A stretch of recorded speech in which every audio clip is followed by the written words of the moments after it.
Sunan Gresik atau Syekh Maulana Malik Ibrahim.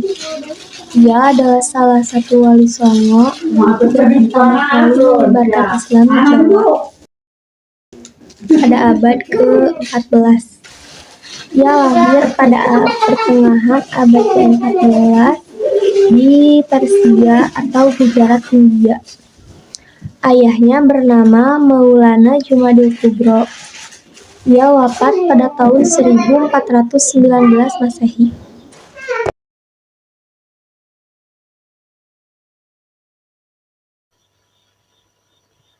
Sunan Ampel. Sunan Ampel juga dikenal sebagai Raden Rahmat, merupakan anak sulung dari Maulana Malik Ibrahim.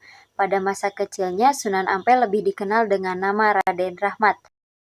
Sunan Ampel lahir pada tahun 1401 Masehi di Campa dan diperkirakan beliau meninggal pada tahun 1481 Masehi di Demak. Tempat peristirahatan terakhirnya berada di bagian barat Masjid Ampel di kota Surabaya. Seperti yang telah disebutkan sebelumnya, Sunan Ampel dikenal sebagai Raden Rahmat saat masih kecil. Nama Ampel sering dikaitkan dengan tempat tinggalnya di daerah Ampel atau Ampel Denta yang sekarang termasuk dalam wilayah kota Surabaya.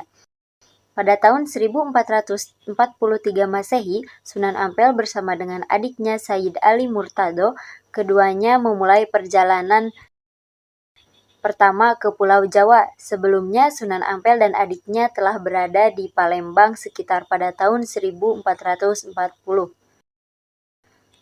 Sunan Ampel menikah dengan putri seorang adipati di Tuban, yaitu Dewi Chandrawati. Dari pernikahannya itu, ia dikaruniai beberapa putra dan putri. Di antaranya yang menjadi penerusnya adalah Sunan Bonang dan Sunan Derajat. Di Ampel Denta yang berawa-rawa, daerah yang dihadiahkan oleh Raja Majapahit, ia membangun dan mengembangkan pondok pesantren. Mula-mulanya ia merangkul masyarakat sekitarnya. Pada pertengahan abad ke-15, pesantren tersebut menjadi sentral pendidikan yang sangat berpengaruh di wilayah Nusantara, bahkan di mancanegara. Di antara para santrinya adalah Sunan Giri dan Raden Fatah. Para santri tersebut kemudian disebarnya untuk berdakwah ke berbagai pelosok Jawa dan Madura. Sunan Ampel menganut fikih mazhab Syafi'i, namun kepada para santrinya ia hanya memberikan pengajaran sederhana yang menekankan pada penanaman akidah dan ibadah. Dialah yang mengenalkan istilah moh lima atau moh main, moh ngombe, dan moh maling, moh mandat, moh madon, yakni keseruan untuk tidak berjudi, tidak minum minuman keras, tidak mencuri, tidak menggunakan narkotika, dan tidak berzina.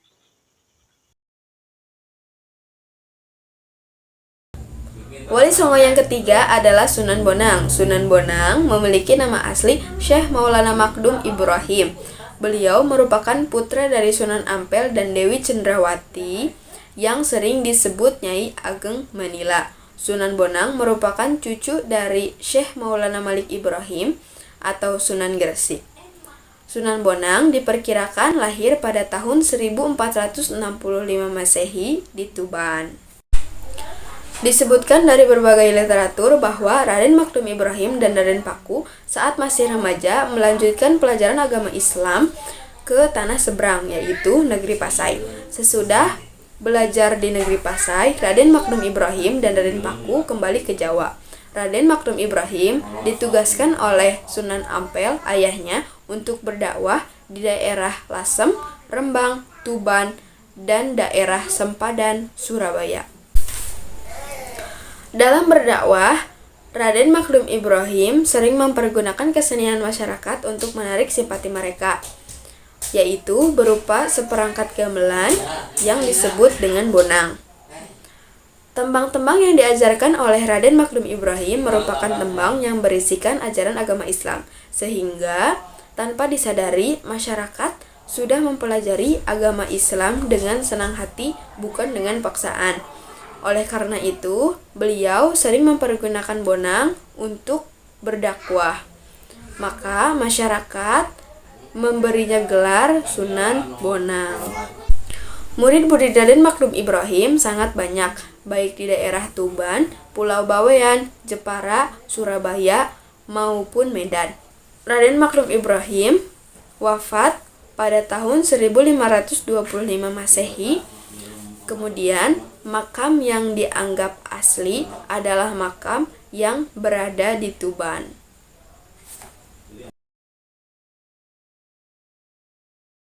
Sunan Rajat, nama kecil Sunan Rajat yaitu Raden Qasim.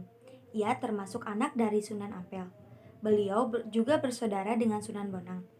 Sunan Rajat lahir pada tahun 1470 Masehi.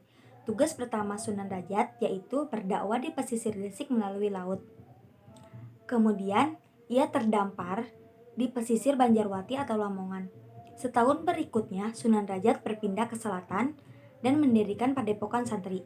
Sunan Rajat dikenal juga sebagai seorang bersahaja dan suka menolong. Ia juga mengasuh anak-anak yatim dan fakir miskin di pondok pesantrennya.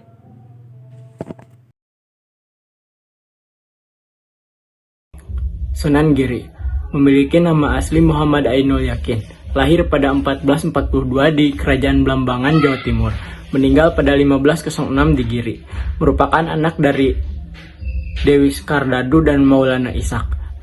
Sunan Giri memiliki beberapa anak yaitu Sunan Dalem, Pangeran Pasir Batak, Sunan Kidul, Sunan Tegalwangi, dan Sunan Kulon. Assalamualaikum warahmatullahi wabarakatuh. Halo semuanya, perkenalkan nama saya Sophia Dwi Amadia dari kelas 12 IPS 3. Asal sekolah Mandua Ciamis. Di sini saya akan memaparkan biografi tentang Sunan Kalijaga. Nama kecil Sunan Kalijaga adalah Raden Abraham. Dia juga memiliki sejumlah nama panggilan seperti Lokajaya, Syekh Malaya, Pangeran Tuban, dan Raden Abraham. Ia lahir sekitar tahun 1450 Masehi dan wafat pada tahun 1592 Masehi di Kadilangu. Nama orang tuanya adalah Tumenggu Wilatikta dan Dewi Ratna Dumilah. Nama-nama anak dari Sunan Kalijaga adalah Sunan Muria, Nyi Ageng Ngerang III, Dewi Sopiah, dan Dewi Rakayuh. Assalamualaikum warahmatullahi wabarakatuh. Perkenalkan, nama saya Mia Nabila. Saya dari kelas 12 IPS 3. Di sini saya akan menjelaskan tentang Wali Songo Sunan Muria. Asli Sunan Muria adalah Raden Umar Said. Tempat Sunan Muria dimakamkan yaitu di Gunung Muria. Dakwahnya menggunakan kesenian dari ayahnya. Sunan Kalijaga, dia mengajarkan bercocok tanam, beli dan melaut kepada rakyat jelata. Sunan Muria yaitu hal ihwal perkara masakan atau makanan, alat tani, dan barang pecah belah lainnya. Wali Songo yang terakhir adalah Sunan Gunung Jati. Sunan Gunung Jati yang bernama asli Syarif Hidayatullah. Syarif Hidayatullah ini putra dari Nyai Rara Santang bersama Sultan Syarif Abdullah Maulana Huda. Sekaligus beliau ini adalah cucu dari kerajaan Pajajaran. Nah, ayahnya Sunan Gunung Jati ini yang bernama Syarif Abdullah Maulana Huda ini adalah pembesar ulama keturunan Bani Hashim dari Palestina. Beliau sudah mendalami ilmu agama sejak ia berusia 14 tahun dari para ulama Mesir. Ia sempat berkelana ke berbagai negara. Dalam usia yang sangat muda itu, ilmunya sudah sangat banyak. Jadi, beliau ketika pulang ke tanah leluhurnya, ia tidak merasa kesulitan ketika beliau dakwah. Menyusul berdirinya Kesultanan Demak Bintaro dan atas restu para ulama lain, beliau mendirikan Kesultanan Cirebon yang juga dikenal sebagai Kesultanan Pakuwati. Dengan demikian, Sunan Gunung Jati adalah satu-satunya Wali Songo yang memimpin pemerintahan. Sunan Gunung Jati memanfaatkan sebagai cucu Raja-Praja Pajajaran untuk menyebarkan Islam dari pesisir Cirebon ke pedalaman Pasundan atau Priangan. Pada usia 89 tahun, Sunan Gunung Jati berhenti dari jabatannya hanya untuk menekuni dakwah. Dari kemunduran jabatannya Sunan Gunung Jati, kekuasaannya lalu diserahkan kepada Pangeran Pasarean.